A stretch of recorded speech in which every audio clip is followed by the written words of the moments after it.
करेंगे। चलिए देखिए, करते हैं शुरू हम। सबसे पहले है रासायनिक अभिक्रिया। रासायनिक अभिक्रिया और समीकरण, नाम ने ही तो रासायनिक अभिक्रिया होती क्या है। देखो, रासायनिक अभिक्रिया क्या होती है, जैसे कि वे अभिक्रियाएं जिनमें दो या दो से अधिक तत्वों को हम मिलाएं तथा एक नया तत्व बने, और जो नया तत्व बने हमारा या नया कोई भी पदार्थ बने, उसके गुण जो पहले तत्व हमने लिए थे उनसे अलग हो, उसी को क्या कहेंगे, रासायनिक अभिक्रिया कहते हैं। ठीक है, जैसे मान लीजिए हमने चीनी और पानी का, जैसे कि रैंडमली देते हैं, चीनी और पानी दोनों चीजों को हमने क्या किया, मिक्स किया अच्छी तरह से। जब दोनों चीजों को हमने मिक्स किया है तो जो हमारा प्रोडक्ट बनता है, यानी कि जो चीज बनती है, उसे क्या कहते हैं, शरबत कहते हैं। जैसे कि चीनी और पानी को मिक्स करके क्या बनाते हैं हम, शरबत। जैसे कि ये क्या है, चीनी, और इधर क्या है, पानी। दोनों चीजों को हमने क्या किया, मिक्स किया, क्या बना हमारा, शरबत। ठीक है, शरबत। और जैसे कि शरबत बना है, चीनी का कलर कैसा होता है, चीनी कैसी होती है, सफेद, और वैसे कैसी होती है, अवस्था में ठोस। और पानी कैसा होता है, द्रव यानी कि लिक्विड। और ये इसका कलर कैसा होता है, रंगहीन, यानी कि इसका कोई भी कलर नहीं होता है। वहीं पर शरबत, शरबत हमारा कैसा होता है, एक्वस यानी कि जलीय। और जलीय मतलब जिसमें, यानी कि किसी जल में जो चीज मिला दी जाए उसे क्या कहते हैं, जलीय, एक्वस। ठीक है, अब इसका कलर कैसा होता है, हल्का पीला। शरबत कैसा होता है, हल्का पीला कलर का, हल्का पीला ही तो होता है। ठीक, तो इसमें क्या हुआ, देखो जैसे कि चीनी और पानी, चीनी के गुण अलग हैं। चीनी कैसी होती है, बहुत ज्यादा मीठी होती है। पानी, पानी का कोई स्वाद नहीं होता है। ये कैसा होता है, रंगहीन, स्वादहीन और गंधहीन।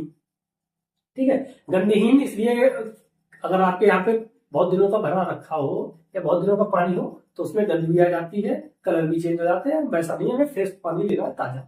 ठीक है, तो उसमें क्या है, मुझे इन दोनों चीजों को मिलाया तो हमारा कैसा बना, शरबत। शरबत का कैसा रंग होता है, हल्का पीला। तो इसमें क्या दिखला, उसका रंग चेंज हुआ, यानी कि कलर चेंज होता है। यानी कि जब जो रासायनिक क्रिया होती है तो उसमें कलर चेंज होता है, यानी कि रंग में परिवर्तन होता है, अवस्थाओं में भी परिवर्तन होता है। जैसे यहाँ पर सॉलिड यानी कि ठोस अवस्था, यहाँ पर कैसी थी, लिक्विड यानी कि द्रव अवस्था। इधर क्या बना हमारा, जलीय, यानी कि दोनों की अवस्थाएं भी चेंज हुई। अब जैसे कि चीनी, पानी, चीनी हमारी ज्यादा है, ठीक है, और पानी है कम, तो हमारा क्या बनेगा, चाशनी। ठीक है, और वही अगर मान लीजिए हम पानी को बढ़ाते जा रहे हैं, थोड़ा बढ़ाया और बढ़ाया, तो जैसे क्या होगा, धीरे धीरे उसका गाढ़ापन कम होने लगेगा और पतला होने लगेगा। तो इससे क्या होगा, धीरे धीरे एक स्थिति ऐसी आ जाएगी कि अगर हमारा जो शरबत है वो बिल्कुल मीठा नहीं रहेगा। ठीक है, तो इसमें क्या है कि हम क्वांटिटी पर निर्भर करता है, इसकी क्वांटिटी पे, इसकी क्वांटिटी पे निर्भर करता है कि कितनी चीज मिलाई जाए कि हमारा शरबत बने। चीनी हमारी कम हो, पानी ज्यादा है तो शरबत बनेगा। अगर पानी बहुत ज्यादा है तब भी शरबत नहीं बनेगा, कि चीनी बहुत कम है, तो लिमिट में है चीज। ठीक है, तो इसमें क्या होते हैं, रासायनिक अभिक्रिया में तो दो या दो से अधिक तत्व मिलकर तीसरा तत्व बनाते हैं तथा जिसके गुण भिन्न होते हैं, अलग होते हैं, उसी को रासायनिक अभिक्रिया कहते हैं। ठीक है, इसमें किसी प्रकार की समस्या, जैसे चीनी और पानी दोनों को मिलाया क्या बना, शरबत। ये क्या है, हमारा एक रासायनिक अभिक्रिया है। जैसे लकड़ी है, लकड़ी को हम जलाते हैं, लकड़ी को जलाया, जैसे कि लकड़ी, अगर हम लकड़ी को जलाते हैं, ठीक है, किसकी उपस्थिति में, ऑक्सीजन की उपस्थिति में। कोई भी चीज जलती है तो वो ऑक्सीजन की ही उपस्थिति में जलती है। ठीक है, जब हम लकड़ी को जलाते हैं तो हमें क्या प्राप्त होता है, राख, राख प्राप्त होता है, तथा क्या प्राप्त होती है, कार्बन डाइऑक्साइड। ठीक है, तो यानी कि ये क्या है, ये भी हमारी एक रासायनिक अभिक्रिया है। ठीक है, अगर कोयला है, जैसे कि कोयले को भी हम ऑक्सीजन की उपस्थिति में जलाएंगे, ये क्या है, कोयला। मान लीजिए कोयले का फॉर्मूला क्या होता है, सी, कोयला। और ये क्या है, ऑक्सीजन गैस। अगर इसको हम जलाएंगे, ऑक्सीजन की, यानी कोई भी चीज जलेगी, कोई भी चीज अगर हमारी है वो जलेगी, किसकी उपस्थिति में जलेगी, ऑक्सीजन की उपस्थिति में। अगर कोई चीज जल रही है तो हमारा क्या प्राप्त होगा, कार्बन डाइऑक्साइड, यानी कि कार्बन डाइऑक्साइड गैस प्राप्त होगी। ये भी क्या है, हमारी रासायनिक अभिक्रिया है। ठीक है, आगे देखिए, अगला क्या है, रासायनिक समीकरण। रासायनिक समीकरण कैसा होता है कि अभिक्रिया का संक्षिप्त रूप रासायनिक समीकरण कहलाता है। जैसे हम लिखें, अगर इसी अभिक्रिया को कि चीनी और पानी को जब हम मिलाते हैं तो शरबत बनता है, तो इसे कैसे लिखेंगे? जब हमने चीनी तथा पानी को किसी निश्चित अनुपात में, कोई भी अनुपात ले लेते हैं, उस अनुपात में मिलाया है निश्चित अनुपात में, तो हमारा शरबत प्राप्त होता है। तो इतना ना लिख के हमने क्या लिख दिया? चीनी प्लस पानी और इक्वल कर दिया शरबत, यानी कि चीनी प्लस पानी और इक्वल कर दिया शरबत। तो ये क्या हो गई? हमारा एक समीकरण हो गया है, यानी कि छोटे रूप में लिख दिया है। तो इसी को क्या कहते हैं? रासायनिक समीकरण कहते हैं। ठीक है, इसे क्या कहेंगे? रासायनिक समीकरण कहेंगे। तो क्या क्या आपने इसमें सीखा है? सबसे पहले रासायनिक अभिक्रिया। रासायनिक अभिक्रिया क्या होती है? जब दो या दो से अधिक तत्व मिलते हैं तो अन्य तत्व बनाते हैं जिसका गुण जो तत्व मिलते हैं उनसे अलग हो, उसी को क्या कहते हैं? रासायनिक अभिक्रिया कहते हैं। अब रासायनिक अभिक्रिया हो गई, ठीक है। अब रासायनिक अभिक्रिया, तो रासायनिक अभिक्रिया का संक्षिप्त रूप, यानी कि रासायनिक अभिक्रिया का संक्षिप्त रूप यानी छोटे से छोटा रूप क्या कहलाएगा? हमारा रासायनिक समीकरण कहलाएगा। ठीक है, इसमें किसी प्रकार की समस्या, यानी कि अभिक्रिया का छोटे से छोटा रूप, संक्षिप्त रूप क्या कहलाएगा? रासायनिक समीकरण कहलाता है। ठीक है, तो इसमें तो किसी प्रकार की कोई समस्या ना है। तो अभी हम कर रहे हैं, देखो अब ये जो तत्व है, यानी कि जो जिनसे हमने मिलकर बनाया है, किसको लिया है? चीनी को और पानी को, इन दोनों को मिलाया है, तो इससे क्या बना? हमारा शरबत। तो जिनको मिलाया गया है, जितनी भी चीजें, इन्हें कहते हैं अभिकारक। क्या कहते हैं? अभिकारक। इन्हें क्या कहेंगे? अभिकारक। ठीक है, अब जैसे कि देखो, ये जब चीनी और पानी को अगर हम मिलाते हैं तो ये किसकी हल्का सा अगर गर्म कर दे, जल्दी से गर्म कर दे, तो जो शरबत है या चाशनी है वो हमारी जल्दी बन जाएगी। तो ये जो गर्म है, गर्म करते हैं, ठीक है, तो शरबत बना। अब जो शरबत बना है इसी को क्या कहते हैं?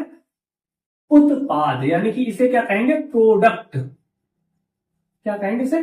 प्रोडक्ट। और इसे क्या कहते हैं? रिएक्टेंट। ठीक है, जिन तत्वों को हम मिलाकर बनाते हैं तत्व, उन्हें कहते हैं अभिकारक, और जो प्राप्त होता है उसे कहते हैं उत्पाद, प्रोडक्ट।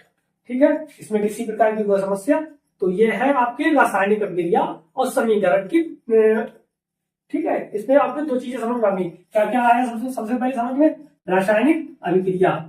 ठीक है, रासायनिक अभिक्रिया, रासायनिक अभिक्रिया। दूसरे नंबर क्या है? रासायनिक समीकरण। ठीक है, रासायनिक अभिक्रिया और रासायनिक समीकरण। अब आप आएंगे कि रासायनिक अभिक्रिया, जैसे हमने लिखा, मान लीजिए कि हाइड्रोजन गैस, हाइड्रोजन गैस बा ऑक्सीजन गैस, ऑक्सीजन गैस मिलकर जल बनाती है। ठीक है, यानी कि इसमें क्या लिखा है हमने? हाइड्रोजन गैस व ऑक्सीजन गैस मिलकर क्या बनाते हैं? जल बनाते हैं। ठीक है, ये हमारी एक लिखने का समीकरण, यानी कि रासायनिक अभिक्रिया को लिखने का एक तरीका ये हो गया है कि हमने पूरी भाषा लिख दी कि हाइड्रोजन गैस व ऑक्सीजन गैस दोनों जब मिलेंगे तो हमारा जल प्राप्त होगा। तो ये क्या लिख दी हमने? पूरी भाषा लिख दी है। ठीक है, अब इनका अनुपात भी रहता है कि 2:1 में, तो अभी हम वो ना डिस्कस करके वो आगे बताएंगे। ठीक है, तो एक तरीका ये हो गया। दूसरा क्या कर सकते हैं हम इसी को कि हाइड्रोजन गैस का सिंबल क्या, जैसे कि इसको दूसरी तरह से कैसे लिखते हैं? Hydrogen gas. ठीक है, hydrogen gas plus oxygen gas, यानी कि इसका मतलब क्या हुआ है? Oxygen gas. इसका मतलब है हाइड्रोजन गैस और ऑक्सीजन गैस दोनों को जब हमने मिलाया है, यानी कि प्लस का मतलब क्या होता है? मिक्स करना। जब दोनों चीजों को मिक्स हुआ है, यानी कि मिक्स किया है, तो हमारा क्या प्राप्त हुआ है? जल, यानी कि वाटर प्राप्त हुआ है। ठीक है, ये कितने तरीके हो गए आपके पास? दो। एक पहला कौन सा कि पूरी हमने भाषा लिख ली, यानी कि थ्योरी लिख ली, क्या? हाइड्रोजन गैस व ऑक्सीजन गैस मिलकर जल बनाते हैं। दूसरी क्या लिख दी हमने? शॉर्ट फॉर्म इसका, इसी को कहेंगे रासायनिक समीकरण। तो ये रासायनिक समीकरण देखिए कैसे लिखा है इसको कि hydrogen gas plus oxygen gas equal जल, यानी कि हाइड्रोजन गैस और ऑक्सीजन गैस दोनों को जब मिलाया जाता है तो हमारा जल प्राप्त होता है। ये क्या हो गया हमारा रासायनिक समीकरण लिखने का पहला तरीका। ठीक है, रासायनिक समीकरण लिखने का दूसरा तरीका और हो सकता है वो कैसे कि हाइड्रोजन गैस का सिंबल, हाइड्रोजन गैस का सिंबल क्या होता है H2।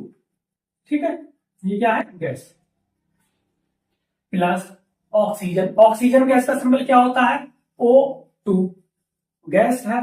ठीक है, तो गैस को गैस से प्रदर्शित कर दिया, ये जी का मतलब होता है गैस।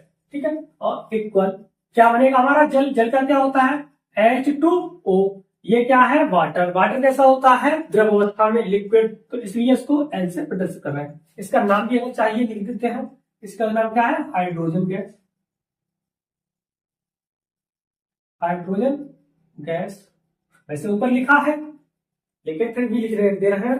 ठीक है, इसको क्या कहते हैं ऑक्सीजन गैस, ये क्या है हमारा जल यानी कि पानी, जल या ऐसे क्या कह सकते हैं पानी।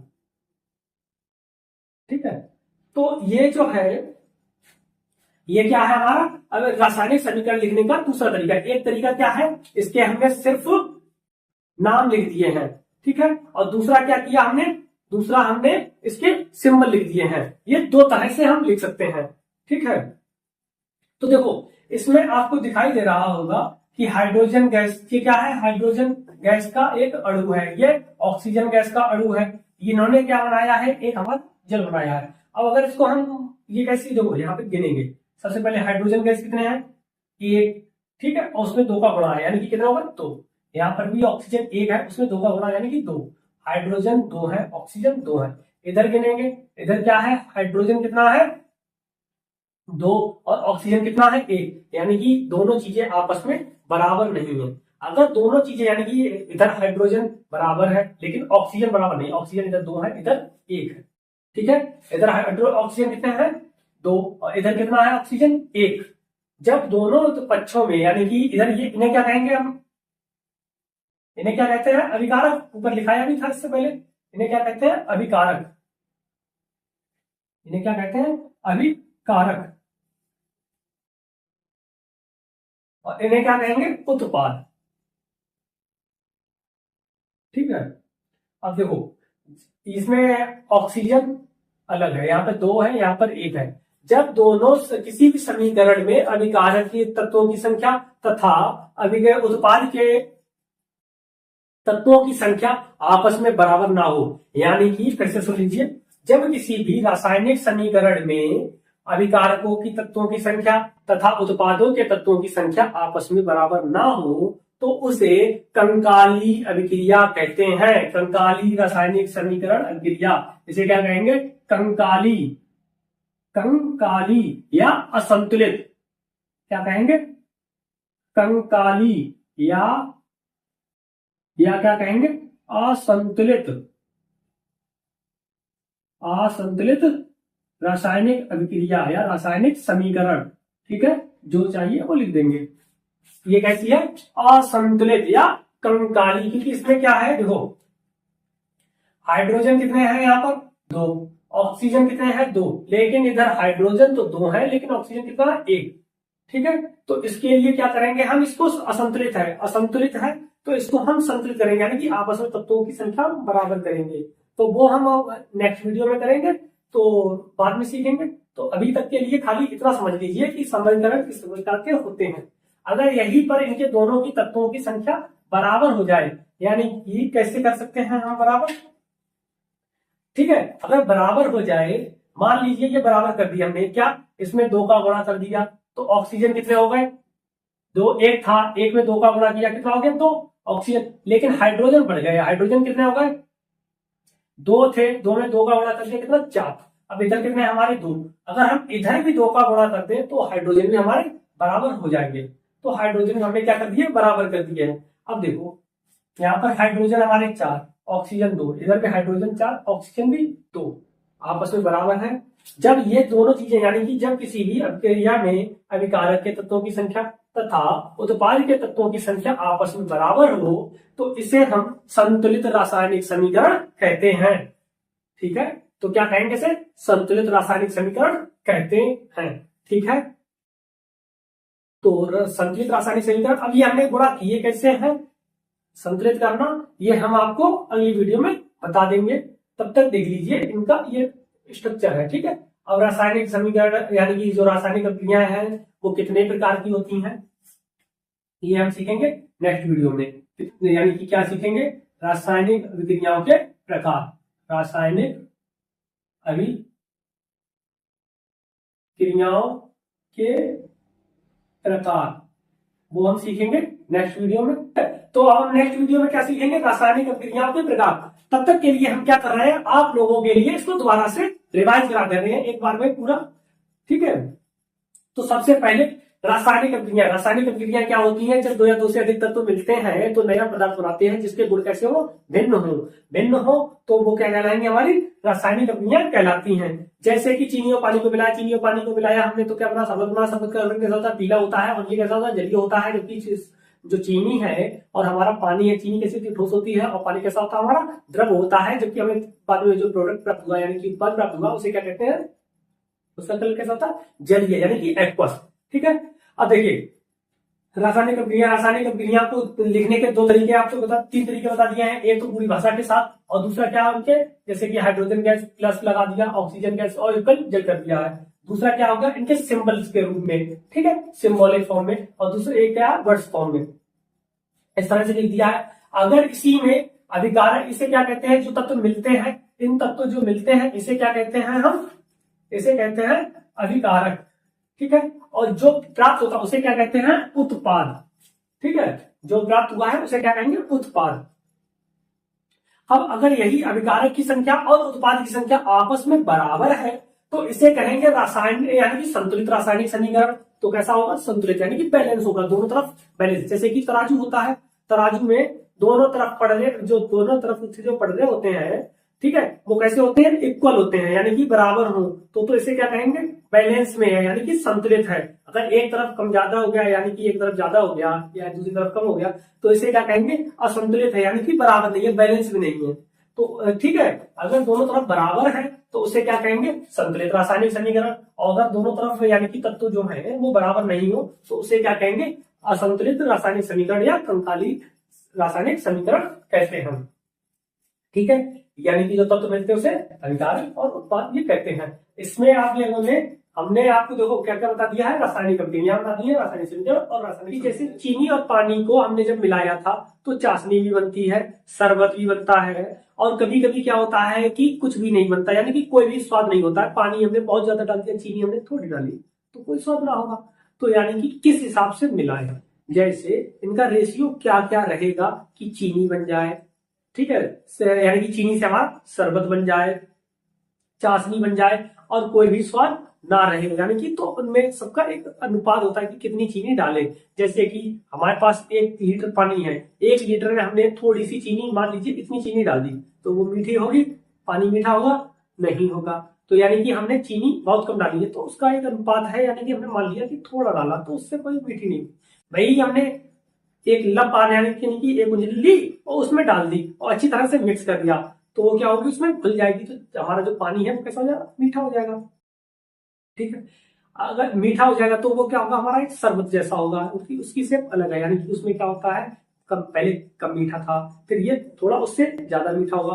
अगर हम और थोड़ा डाल दें तो और ज्यादा मीठा हो जाएगा, और ज्यादा डाल दें तो और ज्यादा मीठा हो जाएगा। ठीक है, अगर हम और मतलब एक लिमिट है उससे मतलब कुछ और थोड़ा ज्यादा डाल दें तो हमारी क्या होगी? चीनी ज्यादा हो जाएगी और पानी कैसा हो जाएगा? कम।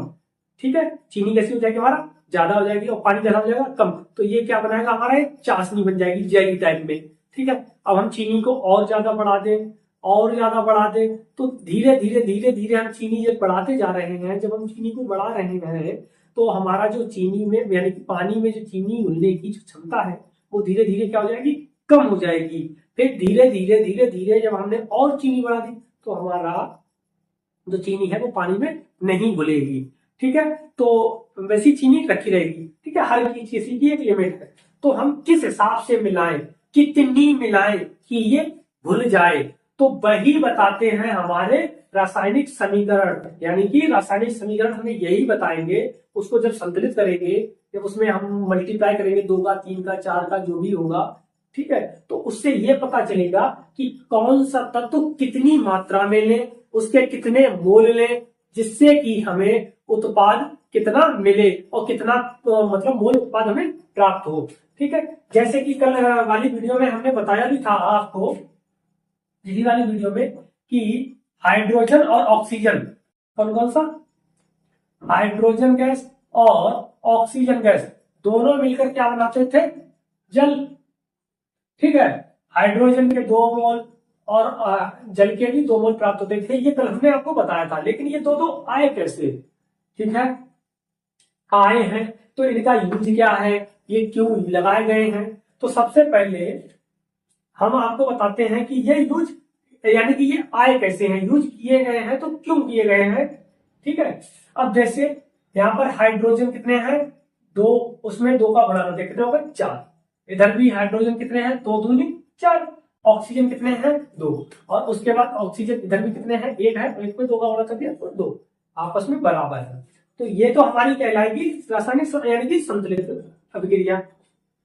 इसमें 2 का गुणा इसलिए किया गया है कि हमने 2 मोल, यानी कि ये जो 2 है ये मोल की संख्या प्रदर्शित करते हैं। किसको करते हैं, मोल। मोल का मतलब होता है कि ये बताते हैं कि तत्व कितना लिया जाए।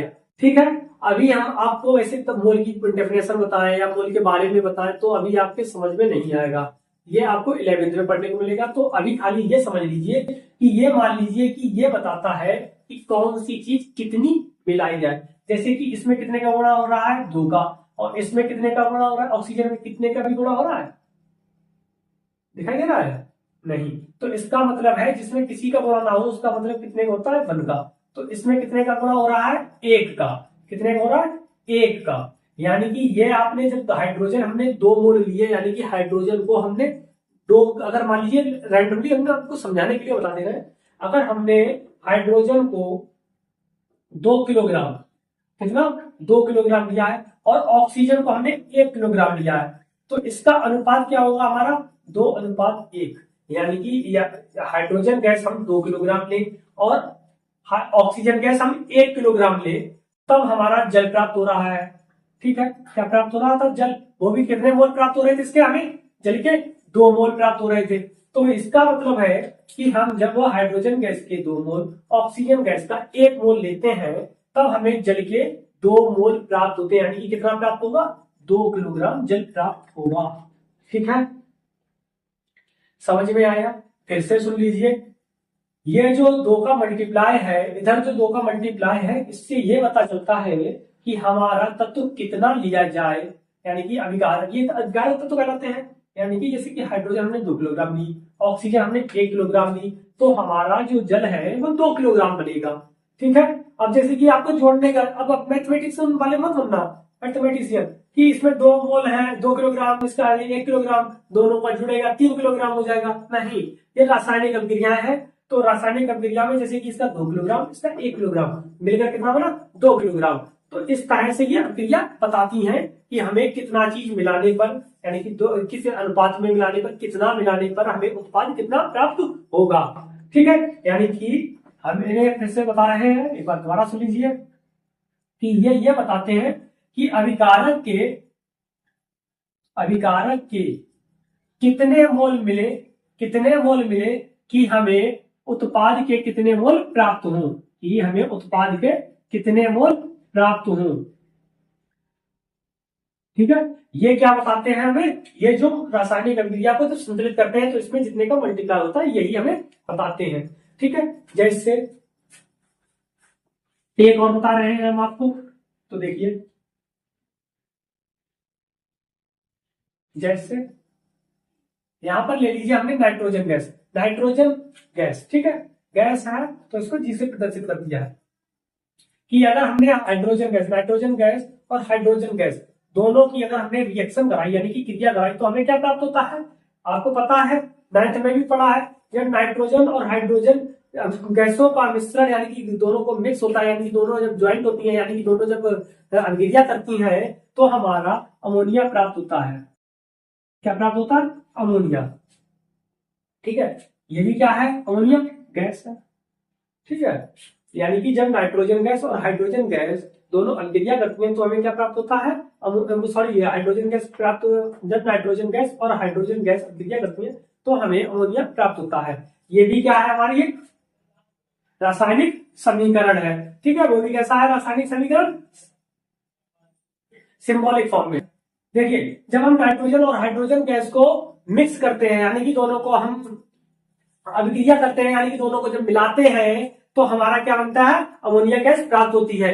अब इसमें ये बताएंगे कि ये कितने मोल नाइट्रोजन ले, कितने मोल हाइड्रोजन ले, कि हमें कितने मोल अमोनिया प्राप्त हो जाए। तो इसके लिए क्या करेंगे? हम इसको संतुलित करेंगे। तो संतुलित करने के लिए क्या करते हैं? सबसे पहला कि हम नाइट्रोजन गैस, यानी कि ये इन्हें क्या कहते हैं? अभिकारक अणु। इन्हें क्या कहते हैं? अभिकारक।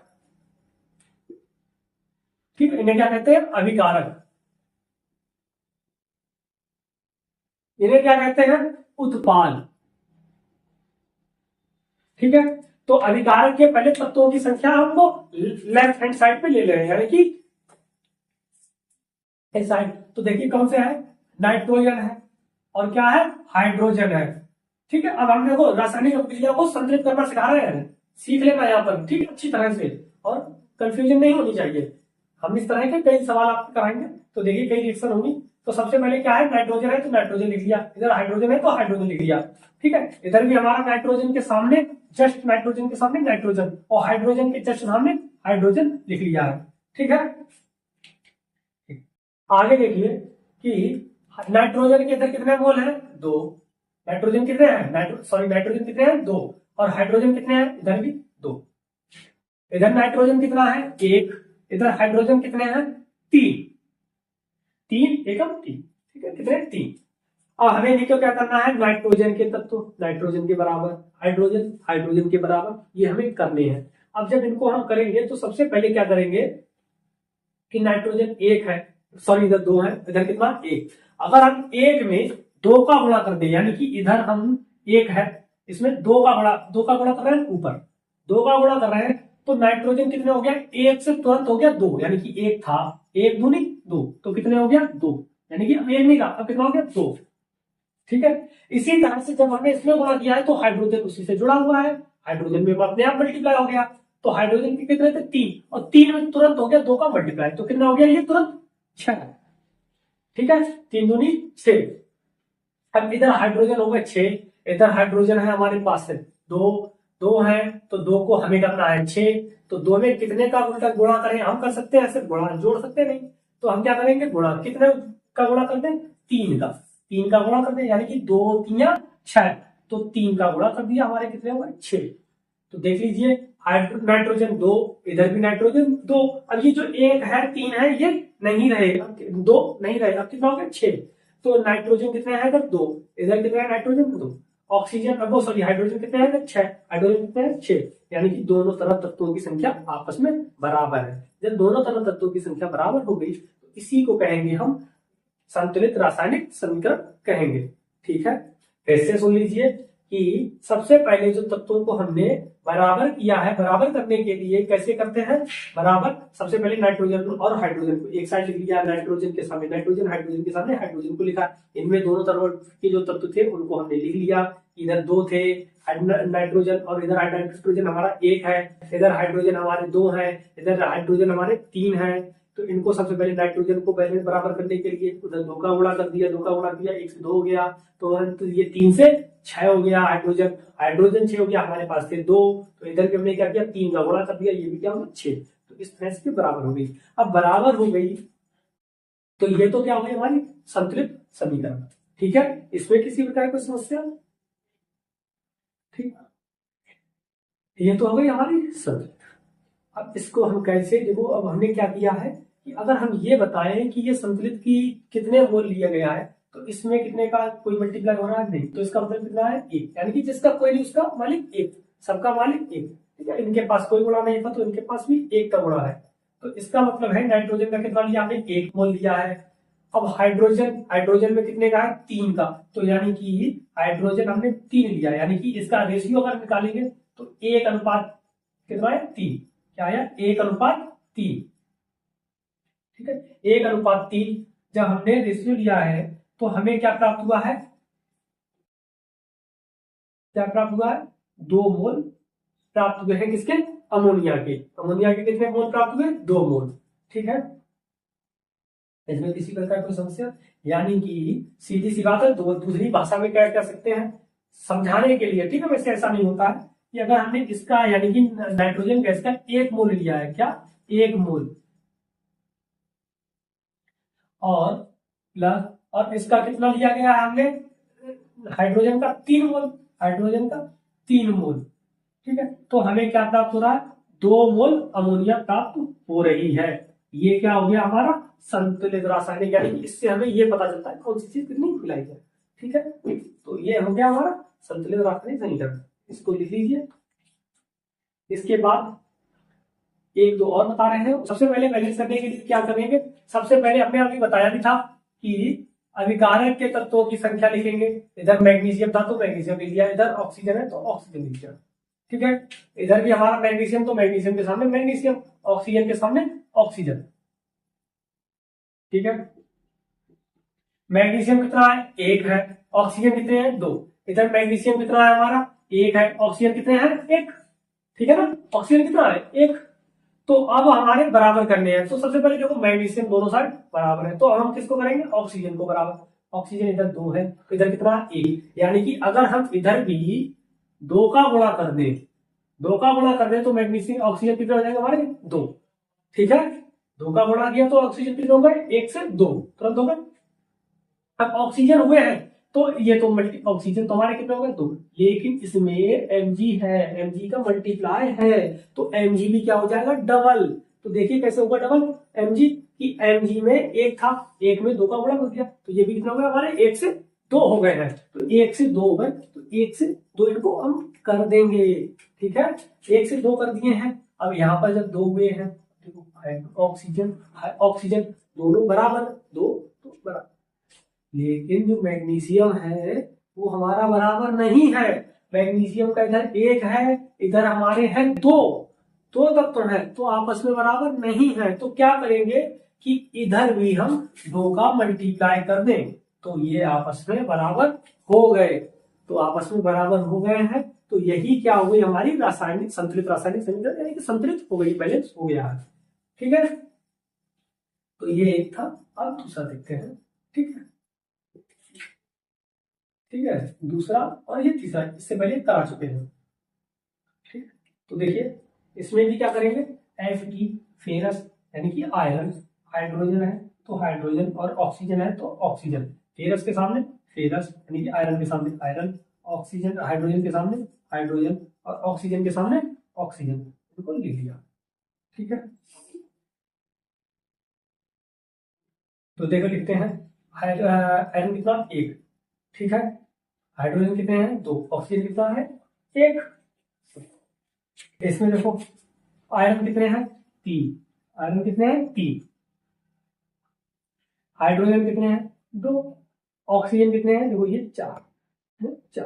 ठीक है, अब इसको हम बैलेंस करेंगे। सबसे पहले देखो यहाँ पर हम फिर इसको ही बैलेंस करते चल रहे हैं, यानी कि आयरन को ही, आयरन के यहाँ पे कितने हैं 3, इधर कितने हैं 1, यानी कि 3 को तो हम कम तो करेंगे नहीं, हम क्या करेंगे ज्यादा यानी कि मल्टीप्लाई करेंगे। मल्टीप्लाई किसमें करते हैं, अगर हम 1 में 3 का मल्टीप्लाई कर दें तो कितने हो जाएंगे ये 3। ठीक, ये हमारे आपस में बराबर हो गए। ठीक, अब हमने क्या किया 3 का मल्टीप्लाई किया है, अब 3 का मल्टीप्लाई किया है तो इससे हमारे ये तो बराबर हो गए हैं। अब लेकिन अब देखो हाइड्रोजन, हाइड्रोजन कितने हैं, ऑक्सीजन देखो हाइड्रोजन कितने हैं तो हमारे 2, इधर कितने हैं 2, यानी कि बराबर है। लेकिन ऑक्सीजन बराबर नहीं, ऑक्सीजन बराबर करने के लिए क्या करेंगे हम, सबसे पहले इधर 1 है, इधर हमारे 4 है, बराबर नहीं है तो 1 में क्या करते हैं हम 4 का मल्टीप्लाई करते हैं, कितने का 4 का मल्टीप्लाई कर दिया तो 1 से कितने हो गए ऑक्सीजन तुरंत 4, 4 का मल्टीप्लाई किया तो कितने हो गए 4। ठीक है ना, अब 4 का मल्टीप्लाई किया, अब जब 4 का मल्टीप्लाई किया तो हाइड्रोजन उसके साथ क्या, ये ऑक्सीजन हमारे हो गए 4 यानी बराबर हो गए, लेकिन इससे ये हाइड्रोजन जुड़ा हुआ है, हाइड्रोजन जुड़ा हुआ है तो इसका मतलब है इससे हाइड्रोजन की संख्या में परिवर्तन हो गया है। ये 2 थे, 2 में 4 का गुणा कर दिया तो कितने हो गए तुरंत, ये 8 हो गए ना, 8, 2 चौकू 8, अब 8 हो गए हैं। तो अब 8 हो गए, लेकिन हाइड्रोजन इधर कितने हमारे 2 ही हैं। इधर देखो, अब आयरन 3 3, ऑक्सीजन 4 4, लेकिन हाइड्रोजन इधर 8 है, इधर रह गए हमारे 2, तो इनको भी बराबर करना है। तो 2 को हम क्या करें, 2 में 4 का गुणा कर दे। इधर हमने 4 का गुणा करते हैं, इधर हमने क्या किया, 4 का गुणा कर दिया, मल्टीप्लाई कर दिया, तो ये कितने हो गए हमारे 8, 2 चौकू 8, ये आपस में बराबर हो गए हैं। तो इससे क्या हो गया, ये हमारी अभिक्रिया संतुलित हो गई है। ठीक है, तो इस तरह से हम रासायनिक अभिक्रियाओं को संतुलित करेंगे। ये जो वीडियो है, अगर इसमें किसी भी प्रकार की किसी भी बच्चे को कोई भी समस्या है तो वह निसंकोच कमेंट बॉक्स में लिखे, हम उसकी रासायनिक अभिक्रियाओं के प्रकार यानी कि टाइप्स ऑफ केमिकल रिएक्शन यानी कि रासायनिक अभिक्रियाओं के प्रकार बताएंगे। ठीक है, अभिक्रियाओं के प्रकार, और कौन सी अभिक्रिया है, रासायनिक अभिक्रिया। Types of chemical reactions, types of chemical reaction. ठीक है, तो देखिए ये इसमें हम आपको सबसे पहली संयोजन अभिक्रिया, कौन सी, संयोजन अभिक्रिया, इंग्लिश में कहते हैं कॉम्बिनेशन रिएक्शन। दूसरी वियोजन अभिक्रिया, वियोजन अभिक्रिया, इसे कहते हैं डिकम्पोजिशन रिएक्शन। इसमें से हम आपको इस वीडियो में हम आपको वियोजन अभिक्रिया बताएंगे, और अगली वीडियो में हम आप लोगों के सामने वियोजन अभिक्रिया के प्रकार, यानी कि ये भी 3 प्रकार की होती है। कौन कौन सी होती हैं, सबसे पहली है हमारी प्रकाशीय, कौन सी है, ऊष्मीय वियोजन। दूसरे नंबर पे आती है प्रकाशीय वियोजन। तीसरे नंबर पे आती है विद्युतीय वियोजन, विद्युतीय वियोजन यानी कि थर्मोलाइटिक, फोटोलाइटिक, इलेक्ट्रोलाइटिक। ठीक है, डिकम्पोजिशन डिकम्पोजिशन डिकम्पोजिशन। वियोजन अभिक्रिया, वियोजन अभिक्रिया के बाद यानी कि आपके सामने कौन सी संयोजन अभिक्रिया, वियोजन अभिक्रिया। इसके बाद आप लोगों के लिए हम रेडॉक्स यानी कि रेडॉक्स अभिक्रिया। ठीक, रेडॉक्स अभिक्रिया, रेडॉक्स भी 2 प्रकार की होती है। कौन कौन सी होती है, पहली होती है हमारी ऑक्सीकरण यानी कि ऑक्सीडेशन रिएक्शन। दूसरी होती है आपकी रिडक्शन यानी कि अपचयन, अपचयन रिडक्शन। ठीक है, इसके बाद आपकी विस्थापन अभिक्रिया यानी कि डिकम्पोजिशन यानी कि डिस्प्लेसमेंट रिएक्शन, डिस्प्लेसमेंट। दूसरी आएगी आपकी द्विविस्थापन यानी कि डबल डिस्प्लेसमेंट, द्विविस्थापन अभिक्रिया। ठीक है, डबल डिस्प्लेसमेंट। तीसरी, इसके बाद कितने हो गए, 1 2 3 4 5, और उसके बाद ऊष्माक्षेपी, ऊष्माक्षेपी। अगली है ऊष्माशोषी, ऊष्माशोषी। इन अभिक्रियाओं को हम इसमें वीडियो में कवर करेंगे। तो देखिए, सबसे पहले संयोजन। संयोजन का मतलब क्या होता है, संयोग करना। संयोग करने का मतलब क्या होता है, जुड़ना। ठीक है, यानी कि संयोग का मतलब ये क्या होता है, जुड़ना, यानी कि संयोग करना, जोड़ना किसी भी चीजों को।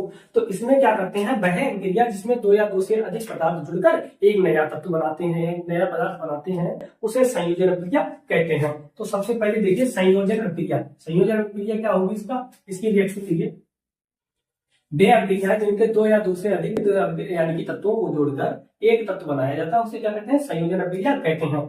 जैसे कि मान लीजिए, सबसे सरल एग्जांपल एक ही 2 को हम लेके आपको समझा रहे हैं। तो देखिए, सबसे पहले मान लीजिए कार्बन और ऑक्सीजन। ठीक है, कार्बन और ऑक्सीजन, इससे मिलकर क्या बना हमारा, कार्बन डाइऑक्साइड। यानी कि इसमें क्या है, एक कार्बन दूसरा ऑक्सीजन, 2 तत्व हैं मिलकर के हमने कार्बन डाइऑक्साइड। तो ये क्या है, हमारी संयोजन क्रिया है। अगली देख लीजिए वियोजन क्रिया। वियोजन में क्या होता है, ठीक है ना, पहली संयोजन आपकी समझ में, यानी कि एक तत्व दूसरा तत्व, दो तत्व जब मिले, यानी कि दो, जब भी कोई पदार्थ या दो तत्व मिलते हैं तो एक नया पदार्थ बनाते हैं, इसी को कहते हैं संयोजन क्रिया, यानी कि संयोग करना, यानी कि जोड़ना। आगे क्या जाइए वियोजन। वियोजन क्या होती है कि वियोजन में एक पदार्थ दो या दो से अधिक पदार्थों में टूट जाता है, तो इसे क्या कहते हैं, वियोजन क्रिया कहते हैं। ठीक है, तो वियोजन क्रिया यानी कि डिकम्पोजिशन रिएक्शन कहते हैं। इसका भी एग्जांपल देख लीजिए, जैसे कि इसी क्रिया को घुमा के लिख दीजिए, जैसे कि कार्बन डाइऑक्साइड है हमारे पास। कार्बन डाइऑक्साइड से अगर हमने इसको अलग कर दिया, कार्बन को और ऑक्सीजन को क्या कर दिया, हमने अलग अलग कर दिया है, तो एक पदार्थ दो पदार्थों में क्या हुआ, अब घटित हो गया है, यानी कि टूट गया है, तो इसी को क्या कहेंगे, वियोजन क्रिया यानी कि डिकम्पोजिशन रिएक्शन कहते हैं। ठीक है, अब ये दो प्रकार की होती, तीन प्रकार की होती हैं, ऊष्मीय यानी कि थर्मोलाइटिक, फोटोलाइटिक और इलेक्ट्रोलाइटिक, यानी कि ऊष्मीय, प्रकाशीय और विद्युतीय वियोजन। इनको हम आपको नेक्स्ट वीडियो में बताएंगे, डिटेल में बताएंगे, इसलिए इसको अभी हम रोक रहे हैं। ठीक है, नहीं तो वीडियो बहुत लंबी हो जाएगी हमारी।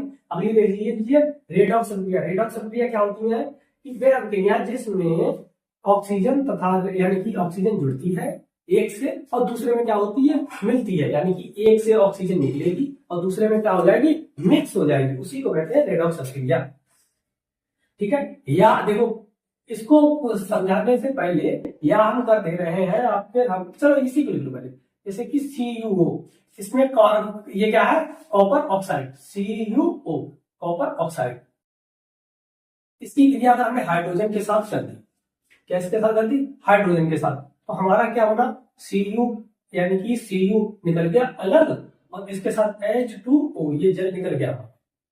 ठीक है ना, यानी कि इससे क्या हुआ है, ऑक्सीजन निकली है, इसने क्या किया, ऑक्सीजन को रिलीज किया यानी कि मुक्त किया, यानी कि छोड़ा है, इसने कॉपर में छोड़ा है, और ऑक्सीजन ने क्या, यानी कि हाइड्रोजन ने क्या कर लिया, इसको ग्रहण कर लिया है। ठीक है, अपने में जोड़ लिया है, एक ने छोड़ा है दूसरे ने ग्रहण किया है, इसी को कहते हैं रेडॉक्स अभिक्रिया। ठीक है, रेडॉक्स अभिक्रिया। ठीक है, इसका मतलब भी क्या होता है, रेडॉक्स, देखो RED यानी कि रिडक्शन, OX मतलब ऑक्सीडेशन, रिडक्शन और ऑक्सीडेशन यानी कि ऑक्सीकरण और अपचयन, दोनों क्रिया इसी में होती है। तो देखो वो भी हम बता रहे हैं, तो पहली क्या है, एक इसमें ऑक्सीडेशन, दूसरी क्या है, अपचयन। ठीक है, रेडॉक्स, इसका देख लीजिए, फिर से समझ लीजिए इसको, इसमें क्या है, एक से ऑक्सीजन निकली है और दूसरे ने क्या कर लिया, ग्रहण कर ली है, तो इसी को क्या कहते हैं, रेडॉक्स अभिक्रिया कहते हैं। अगली देख लीजिए ऑक्सीजन, ऑक्सीकरण यानी कि ऑक्सीडेशन। ऑक्सीडेशन रिएक्शन क्या होगी, ऑक्सीडेशन रिएक्शन वह क्रिया जिसमें ऑक्सीजन जुड़ती है या हाइड्रोजन का निकास होता है, यानी कि हाइड्रोजन निकलती है, निष्कासित होती है, इसी को कहते हैं ऑक्सीडेशन रिएक्शन।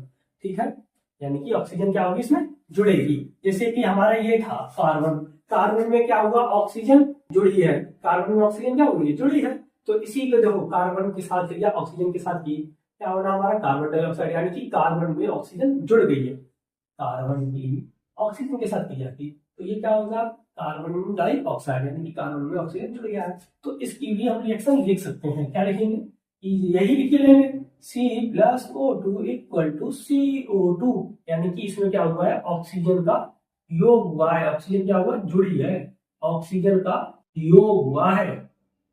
ठीक है, रिडक्शन में क्या, यानी कि रिडक्शन क्रिया में क्या होता था, रेडॉक्स में इसमें ऑक्सीजन का स्थान चेंज होता था, ऑक्सीजन का स्थान परिवर्तित होता था।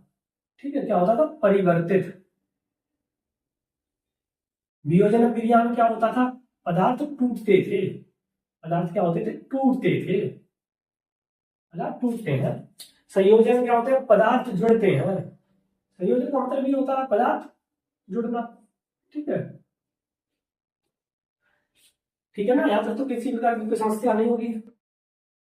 अगली देख लीजिए अपचयन। अपचयन में क्या होगा, इसका ठीक उल्टा, ऑक्सीजन में जब यानी कि ऑक्सीकरण में ऑक्सीजन का योग होगा या हाइड्रोजन का निकास होगा, तो इसमें क्या होगा, हाइड्रोजन या तो जुड़ेगा या ऑक्सीजन का निकास होगा, ऑक्सीजन का निकास यानी कि ऑक्सीजन का निष्कासन होना या ऑक्सीजन का निकलना। ठीक है, यानी कि ऑक्सीजन क्या होगी हमारी रिलीज होगी। तो देखो ऑक्सीजन रिलीज होने के लिए या तो इसी अभिक्रिया को लिख लो, इसी को लिख लो, ठीक है। कार्बन डाइऑक्साइड है, इसको जब हमने कार्बन तथा ऑक्सीजन दो अलग अलग पदार्थों में निकाल दिया है, यानी कि कार्बन डाइऑक्साइड इसमें कार्बन के साथ ऑक्सीजन जुड़ा हुआ है, इसी से क्या किया हमने कार्बन और ऑक्सीजन दोनों को अलग कर दिया है। तो ये क्या हो गई हमारी अलग हो गई ऑक्सीजन। तो जब ऑक्सीजन हमारी अलग हुई है तो इसी को क्या कहते हैं अपचयन, यानी कि रिडक्शन कहते हैं, ठीक है। इसमें हमारी ऑक्सीजन क्या हुई निकास हुआ है, निष्कासित हुई है, निकली है, ठीक है। अगली आ जाइए विस्थापन अभिक्रिया। विस्थापन इंग्लिश में कहते हैं डिस्प्लेसमेंट रिएक्शन, यानी कि विस्थापन, विस्थापन का मतलब ही क्या होता है कि स्थान का परिवर्तित हो जाना, यानी कि जब कोई भी अधिक सक्रिय धातु कम सक्रिय धातु के जलीय विलयन से उसको निकाल देता है, तो इस अभिक्रिया को विस्थापन अभिक्रिया कहते हैं, ठीक है। यानी कि जब कोई अधिक सक्रिय धातु हो वह कम सक्रिय धातु को उसके जलीय विलयन से निकाल दे, तो इसी को क्या कहते हैं विस्थापन अभिक्रिया कहते हैं, ठीक है। अन्य आपको ये भी पता है कि अधिक ही सक्रिय धातु कम सक्रिय को निकाल पाएगी, जो ताकतवर होता है वही कमजोर को निकाल देता है। कमजोर तो ताकतवर के पास लड़ने से रहा, वो तो उससे लड़ नहीं सकता है। तो इसीलिए क्या होगा कि विस्थापन अभिक्रिया में अधिक सक्रिय धातु कम सक्रिय धातु को उसके जलीय विलयन से निकाल देती है, ठीक है। तो देखो यहाँ पर जैसे कि हमारी Fe है, यानी कि आयरन, Fe का मतलब क्या होता है आयरन। आयरन अगर हमारे कॉपर सल्फेट के विलयन के साथ क्रिया करता है, ठीक है। यहाँ पर Fe कैसा है, आयरन अधिक सक्रिय धातु है और कॉपर सल्फेट हमारा कम सक्रिय धातु है, के साथ अगर हमारा क्रिया कर रहा है तो Fe के इसको निकाल देगा, कॉपर को निकाल देगा, Cu को क्या करेगा अलग कर देगा, ठीक है, कॉपर को। तो इसके साथ यानी कि Fe इसको निकाल दिया तो इसको निकालेगा बाहर और उसके जगह पे कौन आ जाएगा, स्वयं आ जाएगा Fe। तो इसी को कहते हैं फेरस सल्फेट, और ये क्या है हमारा कॉपर है, ठीक है। इसने क्या किया, इसको स्थान में परिवर्तित कर दिया है, यानी कि निकाल दिया है, विस्थापित कर दिया है, ठीक है, हटा दिया है। तो इसी को कहते हैं विस्थापन अभिक्रिया, ठीक है। इसमें क्या होता है विस्थापन होता है, विस्थापित होते हैं, ठीक है, पदार्थ विस्थापित होते हैं, ठीक। और वो मेरा पदार्थ होता है एक पदार्थ, सिर्फ वो भी लिखने एक पदार्थ विस्थापित, ठीक, विस्थापित होता है। द्वि विस्थापन, द्वि मतलब होता है दो और विस्थापन मतलब होता है विस्थापन, जिसमें दो पदार्थों का आदान प्रदान होता है उसे कहते हैं द्वि विस्थापन अभिक्रिया कहते हैं। यानी कि दो पदार्थ एक निकले, ठीक है, एक निकल के जाएगा उसकी जगह पे दूसरा आ गया, यानी कि दो पदार्थों का क्या हुआ है आदान प्रदान हुआ है स्थानों का। जब दो पदार्थों के स्थानों का आदान प्रदान होता है उसी को कहते हैं द्वि विस्थापन अभिक्रिया कहते हैं। देखो जैसे फॉर एग्जांपल हमारे पास एक है जिंक, ठीक है, सल्फेट, जिंक के साथ क्या है सल्फेट। दूसरा हमारा कॉपर है, कॉपर के साथ मान लीजिए हमने ले लिया नाइट्रेट, ठीक, कोई भी ले सकते हैं। जिंक के साथ हमने क्या ले लिया है सल्फेट, कॉपर के साथ ले लिया है नाइट्रेट। अब इनके स्थान यानी कि जिंक के साथ सल्फेट है और कॉपर के साथ नाइट्रेट है, तो इनके स्थानों में परिवर्तन कर दो। क्या करो, जिंक के साथ नाइट्रेट कर दो और कॉपर के साथ सल्फेट कर दो।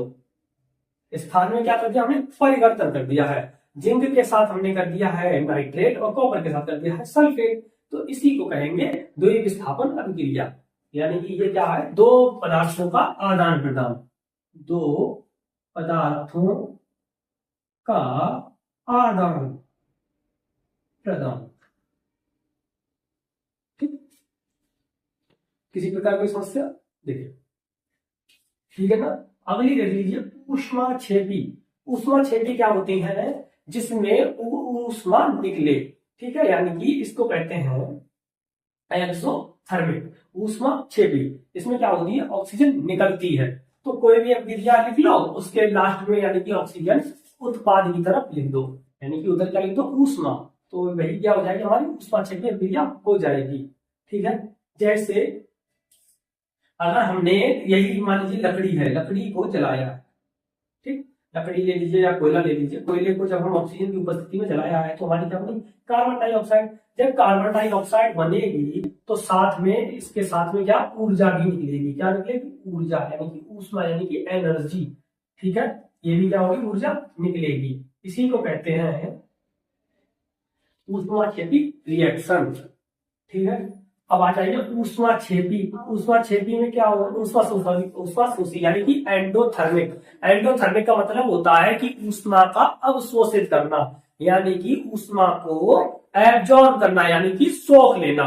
सोख लेने का मतलब होता है ऊष्मा को अपने अंदर समाहित कर लेना, यानी कि अपने में जोड़ लेना। तो देखो मैं कोई क्रिया लिख लो, उसमें अभिकारक की तरफ यानी कि इधर ऑक्सीजन को क्या कर देना, यानी कि ऊष्मा को लिख देना, तो उसी को कहेंगे ऊष्मा शोषी अभिक्रिया कहते हैं। देखो जैसे कि मान लीजिए जैसे AgCl, AgCl है, इसलिए अगर हमने हीट कर दिया यानी कि इसको गर्म कर दिया, ऊर्जा दे दी है, तो हमारा क्या बनेगा Ag और प्लस Cl, यानी कि सिल्वर अलग हो जाएगा और क्लोरीन अलग हो जाएगी। इसी अभिक्रिया को बैलेंस कर लेंगे हम। ठीक है, तो ये क्या होगी हमारी ऊष्मा शोषी अभिक्रिया हो गई, जिसमें ऊष्मा का अब शोषित हो यानी कि सोखे, यानी कि इसमें ऊर्जा की जरूरत है, ऊष्मा की जरूरत, इसी को कहते हैं ऊष्मा छेपी अभिक्रिया। इसमें ऊष्मा क्या होगा जुड़ती है, और इसमें क्या होगी जब ऊष्मा शोषी में ऊष्मा जुड़ेगी, अब शोषित होगी। ठीक है, अब शोषित होती है क्या ऊष्मा, और इसमें क्या होता है ऊष्मा उत्सर्जित होती है, यानी कि बाहर निकलती है, रिलीज होती है, इसमें एब्जॉर्ब होती है। ठीक है ना। इसी तरह से अब आपको देखो प्रकाशीय, ऊष्मीय और विद्युतीय, ये जो वियोजन बची हैं इनको अगली वीडियो में बहुत अच्छी तरह से डिटेल में समझाएंगे। ठीक है, जिसमें सब लोग स्क्रीनशॉट ले लीजिए इसका। ठीक है, और अच्छी तरह से इसको समझो और करिए कोशिश। ठीक है, तब तक के लिए राधे राधे, जय श्री राम। क्या है वियोजन अभिक्रिया? वियोजन अभिक्रिया इसे कहते हैं डी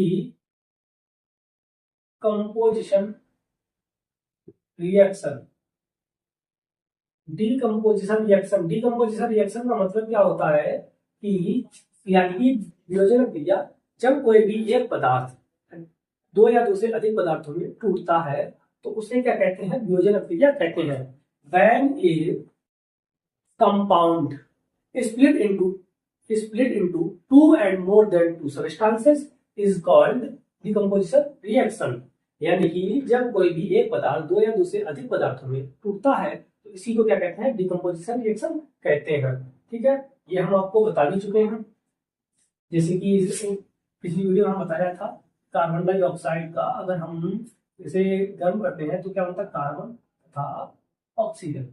ठीक है, इस तरह से क्या कर सकते हैं इनको कार्बन और इसको अलग अलग, यानी कि अगर हम निकालना चाहे कार्बन डाइऑक्साइड गैस से तो हम कार्बन को और ऑक्सीजन दो चीजों को निकाल सकते हैं। कार्बन क्या होता है हमारा एक सॉलिड, ठीक है, और ऑक्सीजन क्या होती है गैस। ठीक है, ये भी क्या होती है गैस, ये क्या है सॉलिड, और ये क्या है ऑक्सीजन हमारी गैस, इनको हम निकाला जा सकता है। यानी कि अगर हम कार्बन डाइऑक्साइड को साफ करें तो कार्बन और ऑक्सीजन हमें प्राप्त होगी। ठीक है, तो इसी को आगे बढ़ाते हुए हम बता रहे हैं कि डिकम्पोजिशन के कल हमने 5 चीज बताए थे, कितने प्रकार होते हैं इसके 3। कौन कौन सा होता है, सबसे पहले बताया था थर्मल। थर्मल हिंदी में कहते हैं ऊष्मीय वियोजन, ऊष्मीय वियोजन। ठीक, दूसरा था हमारा थर्मल के बाद फोटोलाइटिक, फोटोलाइटिक डिकम्पोजिशन। फोटोलाइटिक यानी कि प्रकाशीय वियोजन, क्या है प्रकाशीय वियोजन। ठीक, यानी कि जो प्रकाश की उपस्थिति हो, उसमें वियोजन तो उष्मा यानी कि ऊर्जा यानी कि हीट की उपस्थिति में हो। ठीक है, वैसे उष्मा और ऊर्जा में अंतर होता है, तो हम आपको जब केमिस्ट्री के बाद फिजिक्स बताएंगे तब आपको बताएंगे। ठीक है, तो क्या होगी थर्मल हो गई, फोटोलाइटिक अगली इलेक्ट्रोलाइटिक, इलेक्ट्रोलाइटिक डिकम्पोजिशन यानी कि विद्युतीय वियोजन, विद्युतीय वियोजन। ठीक है, तो इधर डिकम्पोजिशन लिख लेना है इससे भी आप। ठीक है, डिकम्पोजिशन, डिकम्पोजिशन, डिकम्पोजिशन। ठीक है ना, ये क्या है प्रकाशीय, ऊष्मीय, थर्मल, प्रकाशीय यानी कि फोटोलाइटिक, और विद्युतीय यानी कि इलेक्ट्रोलाइटिक डिकम्पोजिशन। इसका देखिए एग्जांपल के पहले इनकी परिभाषा यानी कि क्या होती है ऊष्मीय वियोजन, यानी कि वह वियोजन जो ऊष्मा की उपस्थिति में होता है, ऊष्मीय वियोजन कहलाता है। ठीक है, तो क्या होगी, when decomposition carried by heat is called thermal decomposition. ठीक है, यानी कि जब वियोजन ऊष्मा की उपस्थिति में होता है तो इसे क्या कहते हैं, ऊष्मीय वियोजन कहते हैं। तो इसका देखो एक एग्जांपल, जैसे कि ऊष्मा की उपस्थिति में कोई भी एक पदार्थ लिया, जैसे हमने मान लीजिए सपोज दैट, आपकी बुक में भी लिखा है तो हम वही ले ले रहे हैं। ठीक है, तो जैसे कैल्शियम कार्बोनेट, ठीक है, इसे लाइमस्टोन यानी कि इसे चूना पत्थर भी कहते हैं। ठीक है, जब इसको हीट किया जाता है यानी कि इसको गर्म किया जाता है, जब ये क्या है, सोडा यानी कि चूना पत्थर को जब गर्म किया जाता है तो हमारा क्या होता है, कैल्शियम ऑक्साइड तथा कार्बन डाइऑक्साइड। ठीक है, क्या क्या बनता है, कैल्शियम ऑक्साइड तथा कार्बन डाइऑक्साइड बनता है। कैल्शियम ऑक्साइड क्या होता है हमारा, जैसे पहले हो कैल्शियम कार्बोनेट, इसका नाम क्या है, कैल्शियम कार्बोनेट। ठीक है, लिख भी दे रहे हैं,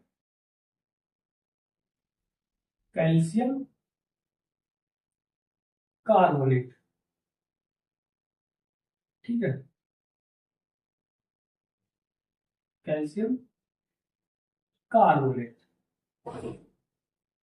ठीक, या लाइम स्टोन, इसे कहते हैं कैल्शियम ऑक्साइड या क्विक लाइम। क्या कहते हैं, क्विक लाइम।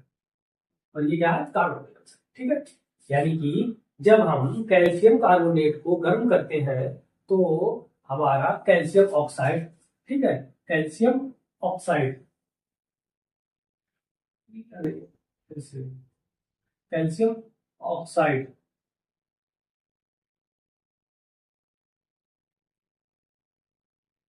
कैल्शियम ऑक्साइड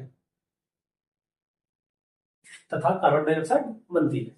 ठीक है, इसमें किसी प्रकार की समस्या, ये ऊष्मा की उपस्थिति में यानी कि हीट की उपस्थिति में हुआ है, यानी कि गर्म किया गया है।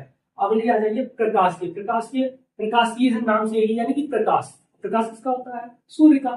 ठीक है, ज्यादातर सूर्य का ही, यानी कि नेचुरल, जो हमारा नेचुरल रिसोर्सेस है यानी कि प्राकृतिक संसाधन है, उसमें ऊष्मा का सबसे बड़ा, ऊर्जा का सबसे बड़ा स्रोत क्या है, हमारा प्रकाश देवता यानी कि सूर्य है। क्या है, सबसे बड़ा सूर्य। तो हम ये किसकी उपस्थिति में करेंगे, सूर्य की उपस्थिति में। तो जैसे कि मान लीजिए कि जैसे कि AgCl है, AgBr है, ठीक है, AgI है यानी कि सिल्वर क्लोराइड है, सिल्वर ब्रोमाइड है, सिल्वर आयोडाइड है। तो हमने यहाँ पे सिल्वर क्लोराइड ले लिया, क्या ले लिया, सिल्वर क्लोराइड, सिल्वर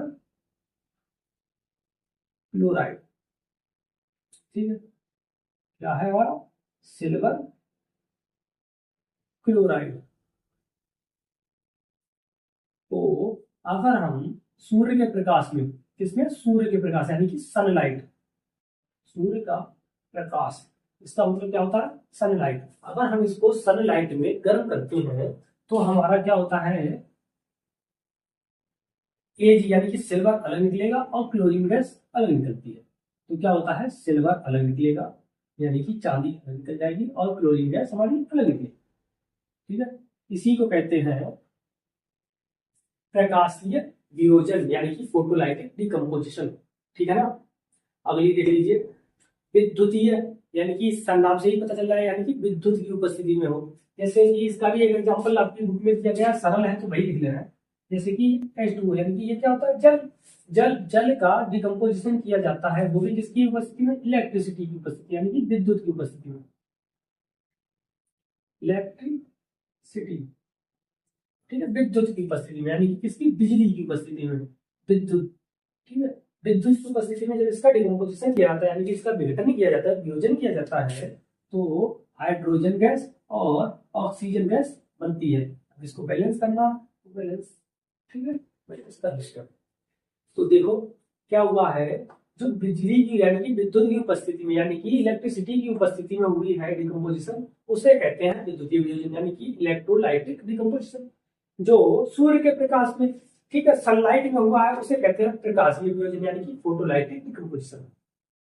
और जो ऊष्मा की उपस्थिति में हुआ उसे कहते हैं ऊष्मीय वियोजन यानी कि थर्मल डिकम्पोजिशन कहते हैं। ठीक है ना, तो देखिए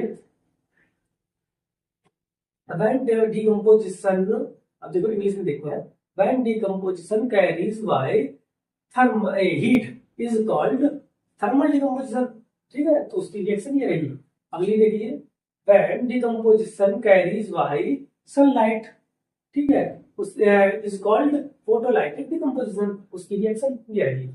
अगली देखिए, electrolytic, when decomposition carries by electricity is called electrolytic decomposition, यानी कि जब वियोजन विद्युत की उपस्थिति में होता है तो उसे विद्युतीय वियोजन कहते हैं। उसका एग्जाम्पल ये रहा। ठीक है, एग्जाम्पल हम किसी चीज पे है, इसमें किसी प्रकार की समस्या। ठीक है, इससे क्या हुआ, आपका वियोजन क्रिया हो गई। ठीक है, आप वियोजन क्रिया कुछ भी। और इसी वीडियो में हम आपको संचारण संचारण संचारण को कहते हैं इंग्लिश में कोरोजन, COROSION, कोरोजन। ठीक है, कोरोजन यानी कि संचारण होता क्या है, सबसे पहले ये संचारण। अब जैसे कि लोहा आपने देखा है, लोहा क्या होता है, जब हम उसको नमी में या पानी में रख देते हैं, या अगर मान लीजिए सूखे में भी रख देते हैं, तो उसमें क्या होता है, कुछ समय पश्चात उसमें जंग लगने लगती है। ठीक, जंग आने लगती है। अगर वही जंग हम हटाए ना तो वो और लगेगी, तो धीरे धीरे क्या होता है, जंग बढ़ती चली जाएगी और हमारा जो धातु है जैसे कि लोहा है वो धीरे धीरे नष्ट होना शुरू हो जाएगा, यानी कि खत्म होने लगेगा, धीरे धीरे गलेगा, फिर उसके बाद वो खत्म हो जाएगा। एक स्थिति ऐसी आएगी सालों बाद या दिनों बाद कि वो खत्म ही हो जाएगा। तो इसी प्रक्रिया को क्या कहते हैं, कोरोजन। ठीक है, और ये भी किसकी उपस्थिति होती है, ऑक्सीजन की उपस्थिति, यानी कि जल हो तो भी ऑक्सीजन H2O, ठीक है, उसमें भी यानी कि ऑक्सीजन होगा। अगर हमारी हवा है तो हवा में भी ऑक्सीजन होता है, तो उसकी उपस्थिति में ये हमारा धीरे धीरे खत्म हो जाएगा, खत्म हो जाएगा। ठीक है, डिकम्पोज हो जाएगा। तो देखो क्या कहते हैं इसकी परिभाषा, जब वायु या नमी की उपस्थिति में धातुओं का धीरे धीरे क्षय होना, यानी कि खत्म होना, नष्ट होना संचारण कहलाता है। यानी कि धातुओं का वायु की उपस्थिति में धीरे धीरे नष्ट होना संचारण कहलाता है। ठीक है, तो क्या देखे, ठीक है, धातुओं का धीरे धीरे नष्ट होना संचारण कहलाता है। यानी कि ऑक्सीजन की उपस्थिति में धातुओं का जो एक्सपोर्ट होता है, यानी कि नष्ट होना होता है, उसी को क्या कहते हैं, कोरोजन कहलाता है, यानी कि संचारण कहते हैं। ठीक है, जैसे कि लोहे पर जंग लगना। ठीक है, चांदी की, हमारी चांदी पर भी जंग लगती है। चांदी पे कैसी होती है, ब्लैक कलर की, काली होती है। तो ये क्या है, हमारी संचारण के एग्जाम्पल है। तो इससे अगर हम बचना चाहें संचारण से, यानी कि कोरोजन से अगर हम बचाना चाहें तो किस हिसाब से बचाने, जैसे कि लोहे पर हम अगर मान लीजिए लोहे को जंग लगने से बचाते हैं तो उस पर क्या करते हैं, हम पिंट करते हैं। पहले तो उस पर अगर जंग लगती है उसको अच्छी तरह से साफ करते हैं, उसके बाद उस पर पिंट कर देते हैं, एक मेथड। दूसरा क्या होता है, उस पे किसी भी चिकनी यानी कि ग्रीस लगा के, मोम लगा के या मोबियल लगा के रख देते हैं, तो उससे भी वो हमारा जल्दी खराब नहीं होता है। ठीक है, और क्या करते हैं, नमी से दूर रखते हैं, यानी कि जिस यहाँ पर नमी ना हो वहां से दूर रखते हैं। तो इस हिसाब से हम संचारण को बचा सकते हैं, यानी कि धातुओं को नष्ट होने से बचाया जा सकता है। ठीक है, तो ये क्या थे हमारे प्रिवेंशन ऑफ कोरोजन। अभी देखिए रेजिडिटी, यानी कि विकृत गंधता। अभी क्या है हेडिंग, विकृत गंधता। विकृत गंधता इंग्लिश में कहते हैं रेंसिडिटी। ठीक, क्या कहते हैं, रेंसिडिटी। नाम से ही चल पता चला, विकृति गंधता। विकृत माने होता है कि खराब होना, यानी कि विकृति यानी कि खराब होना किसी भी चीज का, और गंधता का मतलब होता है गंध में, यानी कि गंध किसी भी चीज की खराब हो जाना, उसी को कहते हैं विकृत गंधता। ठीक है, जैसे आप सब लोगों ने खाने को तो अच्छी तरह से बनते हुए देखा है, बनाया भी होगा कुछ लोगों ने। ठीक है, तो क्या होता है कि अगर हम खाने को कुछ दिनों के लिए या कुछ समय के लिए रख दें, अगर या गर्मी में या ऑक्सीजन में खुला छोड़ दें, ऐसा ही रख दें, तो क्या होता है वो मतलब कुछ समय बाद, यानी कि 4-5 घंटे बाद, 3-4 घंटे बाद वो धीरे धीरे खराब होने लगता है। ठीक है, तो क्या होता है कि कभी कभी क्या होता है, हमारा खाना जो है पूर्ण रूप से खराब हो जाता है, उसमें क्या होता है, बदबू आने लगती है, यानी कि गंध आ जाती है, बेकार हो जाता है, महक आ जाती है। ठीक है, तो वो उसी को कहते हैं, यानी कि हमारा पहले का था खूब अच्छी पनीर, मान लीजिए पनीर की सब्जी है बहुत अच्छी, ठीक है, स्टैंडर्ड, ठीक है, उससे भी अच्छी अच्छी सब्जी आती है, लेकिन पनीर की फेवरेट मेरी है, तो भाई हम बता रहे हैं। तो मान लीजिए पनीर की सब्जी बहुत अच्छी बनी, उसके बाद एक बार हमने खा ली, अब क्या होगा, बच गई, रख दी, नहीं ध्यान रहा, यानी कि फ्रिज में रखने के लिए नहीं ध्यान रहा, तो क्या होगी, वो रखी रही, अब उसमें ऑक्सीजन यानी कि हवा में रखी है, कहीं ना कहीं रखी है, तो एयर में रखी है, ऑक्सीजन की उपस्थिति में, तो क्या होगा, ऑक्सीजन की उपस्थिति में धीरे धीरे वो खराब होना शुरू हो जाएगी, तो क्या होती है कि वह जल्दी ही खराब हो जाती है, उसमें बदबू आने लगती है, फिर हमको खाने का मन नहीं होगा, तो उसी को क्या कहते हैं, विकृत गंधता, यानी कि ये भी किसकी उपस्थिति में होता है, ऑक्सीजन की उपस्थिति में। ठीक है, ठीक है ना, तो देखो क्या होगा, जब ऑक्सीजन की उपस्थिति में किसी भी पदार्थ का, जब ऑक्सीजन की उपस्थिति में, ऑक्सीजन की उपस्थिति में या नमी की उपस्थिति में, ठीक है, जब ऑक्सीजन की उपस्थिति में किसी भी पदार्थ की गंध में परिवर्तन हो जाता है, तो उसी को कहते हैं विकृत गंधिता। ठीक है, तो क्या कहलाती है, विकृत गंधिता कहलाती है। फिर से सुन लो, जब किसी भी तत्व की ऑक्सीजन की उपस्थिति में गंध में परिवर्तन होता है, तो उसे कहते हैं विकृत गंधिता कहलाती है। ठीक है, when of a substance, of a oily, यानी कि तैलीय हो सकती है या फैटी। ठीक है, तो देखेंगे सबसे पहले इंग्लिश में, when the oily and fatty substances exposed in smell by oxygen and air is called rancidity. ठीक है, फिर से सुन लीजिए, व्हेन ए सबस्टांस, ठीक है, ऑयली हो सकता है, फैटी हो सकता है, तो when a oily and fatty substance exposed by air and water, ठीक है, इन इट्स स्मेल, ठीक है, उसकी स्मेल में क्या परिवर्तन हो जाए, ठीक है, change in its smell is called rancidity, उसे क्या कहते हैं, विकृत गंधता कहते हैं। ठीक है, तो देखो इसका एग्जाम्पल, जैसे एग्जाम्पल तो बता ही दिया है, यानी कि जब सब्जी होती है तो उसको धीरे धीरे रखते हैं, तो वो क्या होती है, धीरे धीरे खराब होने लगती है, यानी खराब हो जाती है, उसी को कहते हैं विकृत गंधता कहते हैं। ठीक है, तो देखो इसको बचाने के लिए क्या कर सकते हैं, विकृत गंधता से, यानी कि ये रेसिडिटी से बचाने के प्रिवेंटिंग, यानी कि प्रिवेंट करने से, इसको सुरक्षित रखने से क्या क्या हम कैसे बचा सकते हैं। ठीक है, तो क्या कर सकते हैं हम, अपनी जो भी चीजें हैं, जैसे कि खाद्य पदार्थ है, हमारा खाने वाली चीजें हैं, इनको हम फ्रिज में रख दें, तो उस तरह से भी हम इनको बचा सकते हैं। ठीक है, फ्रिज में रख सकते हैं। दूसरा क्या है, ठंडे स्थानों में रख सकते हैं, अगर फ्रिज नहीं है तो आर्टिफिशियल फ्रिज में हम बना सकते हैं, उसमें रख सकते हैं। आर्टिफिशियल फ्रिज कैसे बना सकते हैं, जैसे कि एक कोई भी बड़ी सी परात थाली आदि खूब बड़ी ले लीजिए, उसमें पानी रख दीजिए, ठीक है, पानी भर लीजिए, उसमें क्या करेंगे, दो ईंटें रखेंगे, तो क्या करें, ईंटें यानी कि ब्रिक्स रखेंगे, ब्रिक्स रखते हैं, उसके ऊपर जो भी आपका बर्तन है, चाहे वो भगोना हो, चाहे वो हमारी कढ़ाई हो, जो भी है उसको रख दो।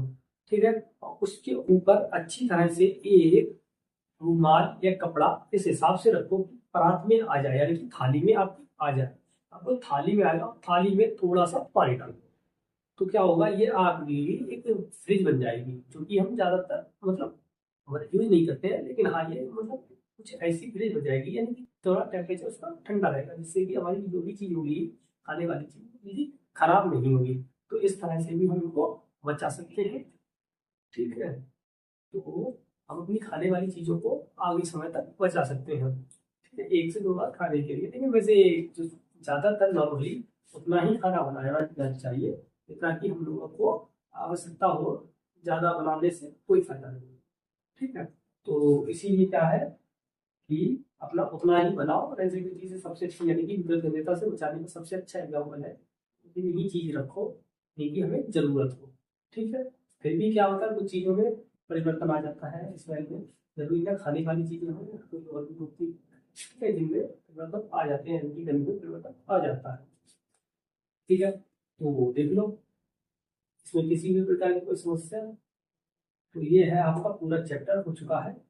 ठीक है, इस चैप्टर में अब आपका कुछ भी नहीं बचा है, लेकिन हम आपको इसके क्वेश्चन आंसर्स वो भी कराएंगे, लेकिन वो कराएंगे पेपर से 2 या 2.5 महीने पहले।